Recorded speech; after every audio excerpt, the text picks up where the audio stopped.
se ela tiver maior afinidade, essas interações fracas são mais específicas. Então, essa enzima ela consegue fazer essa reação de forma mais rápida. Ou seja, não precisa adicionar uma grande concentração, uma grande quantidade da enzima para o meio. Ela vai conseguir identificar os seus substratos e formar os produtos de forma específica. Se esse valor ele não tiver for um valor mais elevado e não tiver uma afinidade muito grande, esse processo é o contrário, ela não tem essa especificidade, ou seja, precisa de mais concentração de substrato para ocorrer essa reação de forma eficaz e formar o seu produto de forma eficaz. Então, dessa forma, a gente consegue trabalhar com a velocidade, considerando a afinidade dela, tá? Então, o KM ele vai ser numericamente igual à concentração do substrato quando a velocidade da reação é igual à metade da velocidade máxima, lembra aqui da figurinha? E o KM, essa constante, não varia com a concentração da enzima. É isso que eu estava falando. Então, esse grau de interação do sítio ativo da enzima com o substrato não vai mudar se a gente aumentar a quantidade da enzima. Se a gente aumentar a quantidade da enzima, a gente lembra das pessoas ajudando a construir aparelho, a gente faz esse processo mais rápido, mexe na velocidade, não na afinidade, na especificidade, são coisas diferentes. Então está em vermelho ali justamente para não confundir. KM não varia com a concentração da enzima, velocidade varia com a concentração da enzima, tá? É diferente. Conclusões, então, e características desse processo, parte importante que precisa lembrar, que é você calcular o valor eu vou dar. Esse valor aqui que eu acabou de dizer. Então, uma constante de Michaelis, uma constante com valor reduzido, vai apresentar uma afinidade elevada da enzima pelo seu substrato. Isso quer dizer o quê? Que uma concentração baixa desse substrato já é suficiente para saturar a enzima em 50% dela, ou seja, é suficiente para formar os seus produtos. Tá, mas se ela não tem grande afinidade pelo seu substrato, ou seja, ela tem um KM elevado, ela vai ter pouca afinidade pelo seu substrato e para que essa reação ocorra de forma efetiva, a gente tem que aumentar a concentração dele. Fez sentido? Confundir mais? Tudo certo? Tranquilinho para virar a questão, então? Beleza. Exemplo dessas situações, dessa tabela. Se eu der essa tabela e pedir para vocês finalizarem, qual deles tem maior afinidade e especificidade, fica fácil dizer. A gente tem o valor da constante.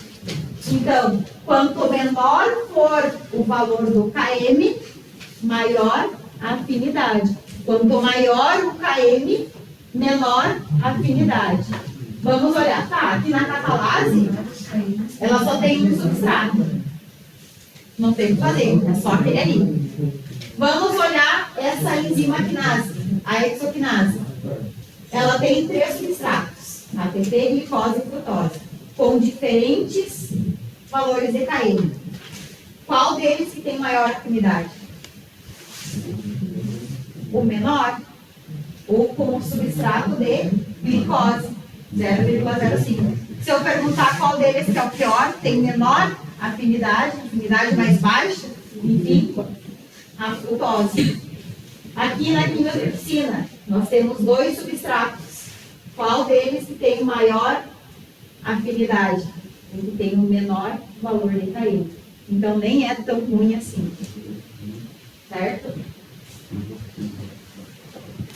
Fatores que vão afetar a velocidade. Agora eu não estou mais falando de afinidade. Não estou falando de KM. Estou falando do que pode colaborar para acelerar o processo. Então, a gente está falando de concentração de substrato e de enzima. A gente está falando dessa parte aqui da equação. Se a gente mexer nessas concentrações, a gente facilita esse processo. Lembrando que a interação não se modifica se tem mais ou menos, porque cada enzima vai ligar uma vez por cada ao seu substrato. Então, não muda a afinidade dela. Só tem mais enzimas. Lembra do exemplo aí dos tijolos? Tem mais gente ajudando a construir a parede. Esse processo só ocorre mais rápido. Velocidade. Também, o que vai modificar a velocidade? Temperatura e pH. Eu vou dizer que existe uma temperatura e um pH ideal. Essa temperatura e pH ideal, se a gente passa muito dessa temperatura e pH ideal, nós vamos desnaturar essa estrutura proteica e ela perde a sua atividade. Mas se essa temperatura e pH for muito inferior ao ideal, essa reação também vai ficar de forma prejudicada com relação à sua velocidade. Ela vai estar ocorrendo de uma forma mais lenta, porque não favorece as interações específicas. Também vai influenciar a presença de inibidores. Então, para lembrar aqui, nós temos a temperatura. Quanto maior for a temperatura, maior a velocidade de uma reação. Até um determinado limite, porque a gente sabe o quê? Que é uma proteína. Se a gente aumentar muito essa temperatura, vai romper as interações fracas que estabilizam as estruturas dimensionais e ela perde a sua conformação nativa e desnatura. Então, é até certa temperatura, atinge o seu pico máximo e a partir disso tem a desnaturação. Então, a gente chama justamente de temperatura ótima, na qual vai ser aquela que a atividade catalítica da enzima vai ser máxima, como aqui no gráfico. A partir disso tem o processo de desnaturação. Da mesma forma, a gente visualiza esse comportamento com base no pH. Então, existe um pH ótimo, que ele vai desempenhar a enzima vai desempenhar a sua função máxima, e que a partir dessa variação brusca de pH, tem esse processo de desnaturação. Ah, mas o pH não atingiu ainda o ideal. Então, essa velocidade, essa atividade da enzima, ela é proporcional até atingir esse ideal. Bom, com relação aos inibidores enzimáticos. Então, os inibidores enzimáticos, eles vão ser compostos que vão interagir para diminuir a atividade de uma enzima. Se ele vai diminuir a atividade da enzima, ele vai dificultar aquela reação. Então, se a enzima vem e reduz a energia da ativação, ele atrapalha ela. Então, essa reação ela vai ficar prejudicada. Tá? Quem que pode ser esses inibidores? Inibidores de forma reversível ou irreversível. Ou seja, ele vai interagir com a enzima de uma forma que ele vai causar um dano permanente, o organismo precisa substituir, ou ela pode simplesmente se desligar, reativar novamente, não fazer mais a interação com a enzima, e essa enzima pode desempenhar sua função novamente. Que são os reversíveis. Dentro desses reversíveis, a forma de interação pode ser de diferentes tipos. Então, pode ser uma forma competitiva, não competitiva ou incompetitiva.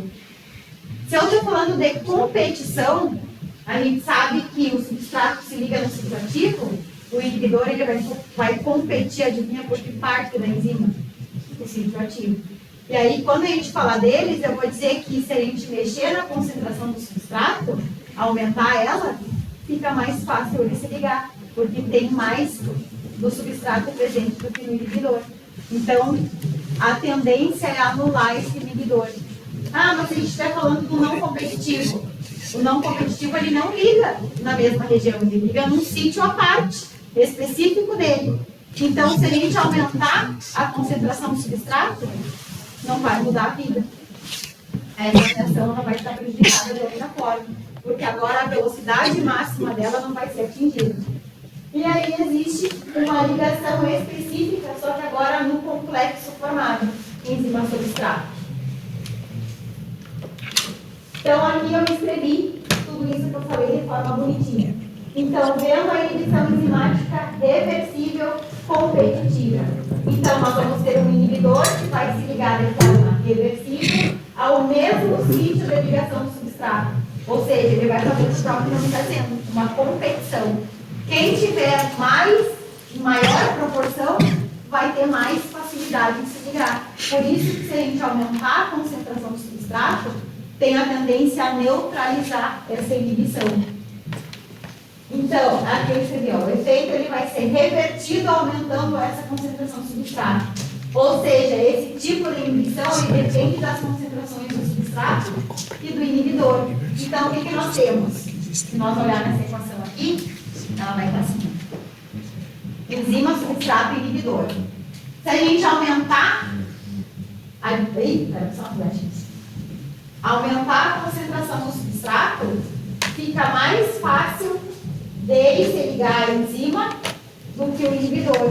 Agora, se a gente aumentar a concentração do inibidor, fica mais fácil ele se ligar à enzima, já que eles competem pelo mesmo local. Então, é justamente isso que a figurinha demonstra aqui. Como que vai ficar no gráfico da reação enzimática?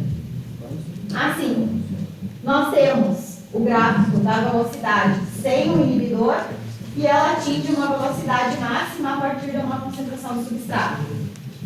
Quando essa concentração vai aumentando, essa velocidade ela pode chegar no seu máximo, desde que a gente aumente essa concentração do substrato. É exatamente essa disponibilidade que nós estamos falando. Se tem mais dele no meio, a probabilidade da enzima se ligar ao substrato é maior do que o inibidor.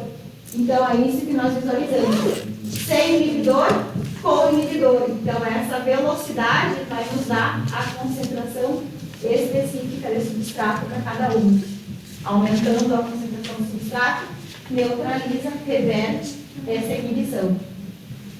Com relação à não competitiva, então, o inibidor ele vai se ligar de forma reversível, de novo, a um sítio específico próprio dele de ligação. Ou seja, aqui na figurinha, nós temos a enzima, o inibidor não competitivo e o substrato. Se esse inibidor não competitivo se ligar à enzima, ele induz modificações na estrutura que ela não consegue fazer interação com o substrato. Não forma os produtos específicos. Nesse caso aqui, adianta aumentar a concentração do substrato? Não vai fazer diferença nenhuma, porque se o inibidor estiver ali, igual o substrato não vai conseguir se ligar. Então, não faz sentido aumentar a concentração dele. Mas ela sofre influência de quem? Do inibidor. Então, nesse tipo de inibição, somente a concentração do inibidor vai influenciar.